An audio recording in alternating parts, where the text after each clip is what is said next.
nggak sabar ya lihat video aku. Selamat menonton, enjoy!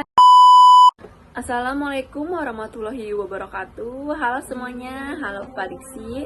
Selamat pagi, siang, sore, dan malam. Perkenalkan, nama saya Gisa Putri Amanda dengan NIM 241101100095. Saya dari kelas 2A Manajemen, mata kuliah Public Speaking, dosen pengampu yaitu Bapak Diksi Mentris. Di sini saya ingin membahas tema yang berjudul menjadi agen perubahan lewat komunikasi. Teman-teman, ada yang tahu nggak sih, di zaman sekarang perubahan terjadi begitu cepat loh. Teknologi berkembang pesat, informasi menyebar dengan hitungan detik, dan dunia semakin terbuka. Di tengah dinamika ini, kita sebagai generasi muda sering ditantang untuk ikut berperan. Tapi, apa yang bisa kita lakukan agar tidak hanya jadi penonton perubahan, tapi ikut terlibat di dalamnya? Jawabannya sederhana loh, yaitu komunikasi. Apa sih komunikasi itu? Ada yang tahu nggak teman-teman? Nah, jadi komunikasi bukan hanya soal berbicara, tapi tentang bagaimana kita menyampaikan gagasan, menyuarakan pendapat, mendengarkan orang lain, dan membangun pemahaman bersama. Komunikasi yang baik bisa menggerakkan orang, membangkitkan semangat, dan menciptakan kolaborasi. Kayak contohnya di lingkungan perkuliahan, saat kita aktif dalam diskusi kelas, menyampaikan pendapat dengan bahasa yang santun, dan memberi ruang bagi teman lain untuk berbicara, itu bentuk kecil dari perubahan loh. Kita sedang menciptakan budaya komunikasi yang sehat, terbuka, dan saling menghargai. Kalau contoh di luar kampus, kayak misalnya di media sosial, kita juga bisa menjadi agen perubahan. Saat kita memposting sesuatu yang positif, edukatif, atau sekadar menyebarkan semangat kepada orang lain, itu bukan tindakan sepele. Karena satu postingan bisa menyentuh ribuan orang, dan mungkin saja mengubah pandangan seseorang hari itu. Lebih dari itu, komunikasi juga penting dalam menyelesaikan konflik. Dunia kita penuh perbedaan, dan kadang perbedaan itu menimbulkan gesekan. Tapi jika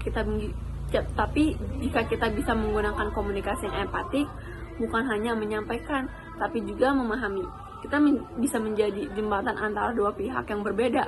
Kita bisa menjadi peredam konflik, bukan pemicu. Nah, kita adalah agen perubahan. Setiap dari kita memiliki potensi untuk menjadi agen perubahan. Tidak peduli siapa kita atau apa latar belakang kita. Kita memiliki suara, dan suara kita memiliki kekuatan untuk perbedaan. Mungkin kita adalah seorang mahasiswa yang ingin meningkatkan kesadaran di lingkungan kampus. Mungkin saja kita seorang karyawan yang melihat cara kerja yang bisa ditingkatkan di kantor. Atau mungkin kita seorang ibu atau bapak yang ingin menciptakan lingkungan yang lebih baik untuk anak-anaknya di komunitas. Mari kita manfaatkan kekuatan komunikasi yang kita miliki. Mulailah dari lingkungan terdekat dengan isu yang kita pedulikan.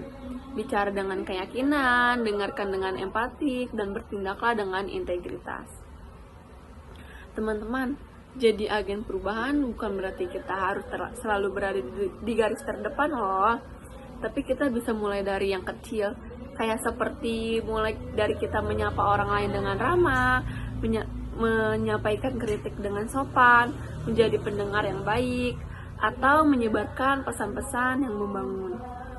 Nah, semua itu adalah bentuk komunikasi yang bisa membawa dampak.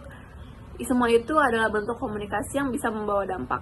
Karena komunikasi itu seperti air, bisa menyejukkan, bisa menumbuhkan, bahkan bisa menghidupkan harapan.